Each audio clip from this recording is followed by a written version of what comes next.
We going to first on the get around, Damien? Next I would have been up. an excellent polo player too. Ponte Vedra, Florida. It's Ponte Vedra. Ponte Vedra. Yeah. I let you get away with it yesterday. I don't want you to do it twice. Ponte Vedra, yeah. Ponte Vedra. Ponte Vedra. Ponte Vedra. It's not Italian. Yeah, it's not. But it is the home of TPC Sawgrass, the Players' Championship going on right now. But on Wednesday, we had a story before about how Colin Morikawa's caddy hit a hole-in-one in the practice round. Yeah. This was a very eventful practice round because also taking place during that day, Rory McIlroy was getting used to the links there as well. Rory McIlroy hit one of his drives into the water, prompting someone in the crowd to heckle him, saying, just like Augusta in 2011, where famously Rory McIlroy had a chance to win the Masters, but he hit a drive into the water, ended up losing that tournament. What did Rory McIlroy do, you might ask? Did he just let it roll off his back? Yeah, it's practice round. Just keep it pushing. Pay Next no hole. mind to the heckler? No. After Rory hit his second drive off the tee box, he quickly and pointedly turns around, walks right up to the two guys that was heckling him, took one of the guy's phones, and walked away. He said, "Give me your phone." "All right, thanks." Walked away. The plot thickens, however, because these two guys that were heckling Rory McIlroy are actually competitive golfers. Oh, my God. They are members of the Texas Longhorns golf team. What the hell are you So this doing? guy, his friend got his phone taken from Rory McIlroy. Yeah. He got ejected from TPC Sawgrass, and he had to send two letters. One apologizing to the PGA Tour Commissioner Jay Monahan, and another apologizing to TPC Sawgrass as a whole.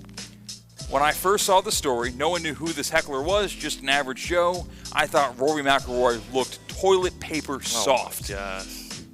And then I found out the heckler was a competitive golfer who is going to try to be playing in that tournament in the next 3 years. Who looks worse in the situation? It's the heckler, man. I would have agreed with you. It was Rory. The heckler saved Rory by being a person who was supposed to have a certain level of decorum and who holds a certain level of responsibility in that situation. How in the hell do you get yourself in that position? And I also wonder how drunk had he have had to be to do something like that to a guy like Rory, who he probably knows has a bit of a short fuse on stuff like that. Can't do that. He was profusely apologizing. He put out a statement. That's crazy. Where that's got to be so embarrassing. But if you're Rory McIlroy, that's a power move right there. Is it? It is, though. That's I like a weak that. move. I you like let that. someone's words affect you, even though you're the top player on the planet for the past 20 years. So what I'll say is it was a weak move, but I think the person being an aspiring pro golfer and a player that's at one of the top golf programs in the nation makes it stronger, in my opinion, because now a potential budding rival to you in the next 5 years or so, you checkmated his ass. He tried to clown you off the tee, and you checkmated his ass in front of his buddy, in front of the fans, and you turned him into a national headline. You got him putting out multiple issues of apologies right now. Fair enough. It's embarrassing for that kid. It is. And it might derail his career. What's next? Next up. Going to Pittsburgh, Pennsylvania. That's where new Steelers wide receiver DK Metcalf had his welcome to the team press conference.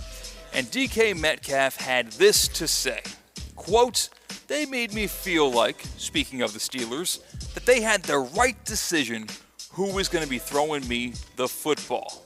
Of course, that's DK Metcalf saying the Steelers are going to pick the right quarterback for 2025, according to ESPN's Brooke Pryor. And at the very least, that means that he knows who the quarterback is and just hasn't told us. The Steelers let him know who the quarterback will be. And do you think that that means it's the highly speculated Aaron Rodgers? Absolutely not. Or going back to the Steelers like we think should happen for DK Metcalf, Russell Wilson? Russell Wilson is going to be the quarterback for the Steelers. I've never felt more fortified in that than today, following not just DK putting out that statement in his press conference. DK Metcalf also just got engaged. He just proposed to Normani. Who introduced Normani and DK Metcalf? Oh, none other than Sierra, who is Russell Wilson's wife. Who got one of the first FaceTimes when the announcement was made? Russ and Sierra, who was on the screenshot of the FaceTime of their big announcement. These kind of things matter But that's just the social element of it. How about the actual on-field play element? DK Metcalf had his best seasons with Russell Wilson.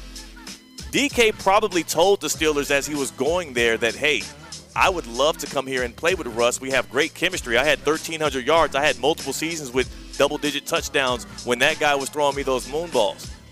Bring me in, have me on one side, Pickens on the other side. Nobody could double us, and we both have chemistry with Russ. That makes way more sense to me than taking a risk on 41-year-old Aaron Rodgers, who obviously has shown us he's not even as good as Zach Wilson. He's worse. What's next? Next stop. We're going to Denver, Colorado for a baseball story because the Rockies owner, Dick Monfort, believes Major League Baseball needs a salary cap if a team like the Los Angeles Dodgers is going to continue spending tons of money like they've been doing.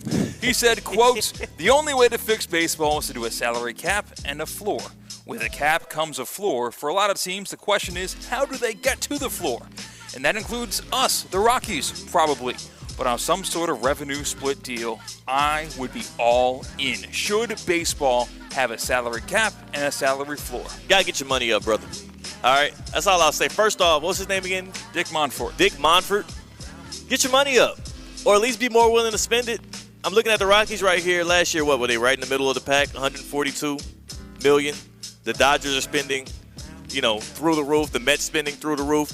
Get your money up, number one, and then you can start having those kind of conversations. I would also say, hell yeah, he's right. You need a salary cap in MLB if you want fans across the nation to feel like they actually have a chance not only to retain their own self-grown or homegrown stars, but then to compete for World Series titles. Baseball is weird to me like that, man. It's the haves and the have-nots, and it doesn't seem like there's any way of fixing it outside of a salary cap. But then again, don't both sides, like in the labor arguments, never actually come to any kind of resolve anyways? Yeah, it's true, because like a salary cap, that sounds all good and well for the fan. For the player, Players hate that. The star is like, wait a second, that's going to, if a rising tide raises all boats, a lowering tide lowers all boats. Like, the best players in the league will make less money, and the worst players that are good enough to be in the league are going to make less money as well. So 100%. They don't want a cap. We got to put a floor in.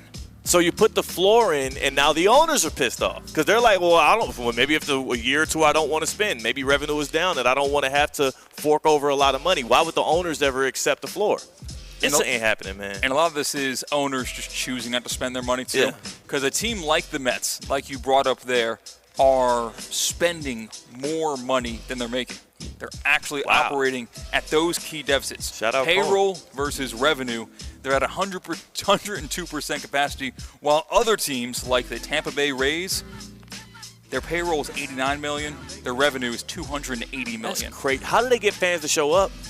They actually exactly they struggle to. They don't. They don't. But how do you get any one singular fan to show up and support a team when you are actively playing in their face like that? To me, that's worse than what the Cowboys do to their own fans, because at the very least, they give you a veil of pretending to try to win. That is, like, criminal.